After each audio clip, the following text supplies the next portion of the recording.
বিসমিল্লাহির রহমানির রহিম। আজকে আমরা একটি গুরুত্বপূর্ণ অঙ্ক নিয়ে আলোচনা করব, যেটি বিগত সালের ব্যাংক জবে ব্যাংকের পরীক্ষায় এসেছিল এডি নিয়োগের। তো এখন আমরা এই অঙ্কটি সমাধান করব।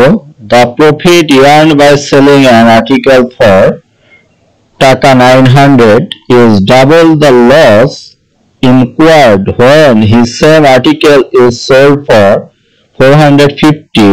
At what price should the article be sold to make 25% profit?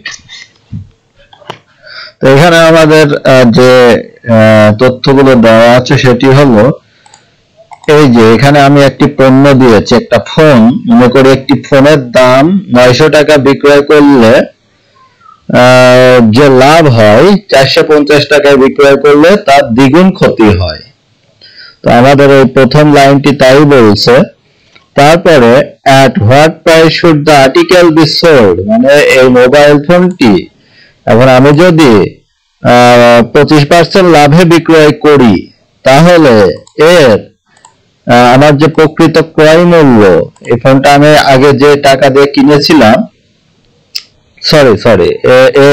এটা হচ্ছে 25% লাভে বিক্রয় করলে এটার আসলে বিক্রয় মূল্য কত সেটা আমাদের বের করতে হবে। কিন্তু এখানে সমস্যা হলো একটি জিনিস এখানে করে দেওয়া আছে, যেটা হাইড করে দেওয়া আছে, সেটা হলো এটার আসলে ক্রয় মূল্য কত সেটা দেওয়া নাই, সেটা হাইড করে দেওয়া আছে। তো আমরা ওই জিনিসটাই আগে প্রথমে বের করে নিব এই অঙ্কটি সমাধানের ক্ষেত্রে। এখন আমরা এই প্রথম লাইনের ইনফরমেশনটি কাজে লাগাবো।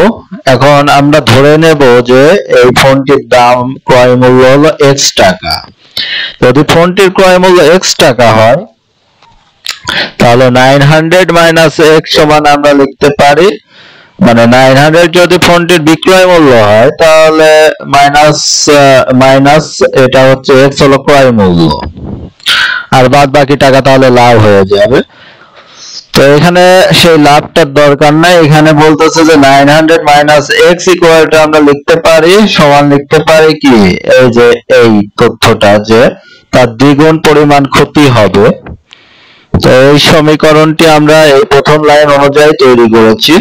2 into x মাইনাস x হচ্ছে কি, যদি ফোনটি হচ্ছে x টাকা ক্রয় মূল্য হয়, তাহলে 450 টাকা বিক্রয় করলে কি হয়, দ্বিগুণ ক্ষতি হয়ে যায়। তো আমরা 900 মাইনাস x বিয়োগ করলে যেটা পাবো 2x মাইনাস 450 বিয়োগ করলেও আমরা তাই পাবো। এজন্য আমরা এখানে সমান চিহ্ন ইউজ করলাম, আর এখান থেকে আমরা x এর ভ্যালু বের করে ফেলবো।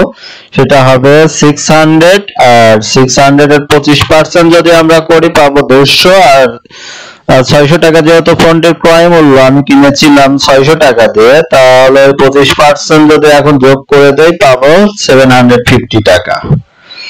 তো এটাই হবে আমাদের এই অঙ্কের মূলত সমাধান। ধন্যবাদ।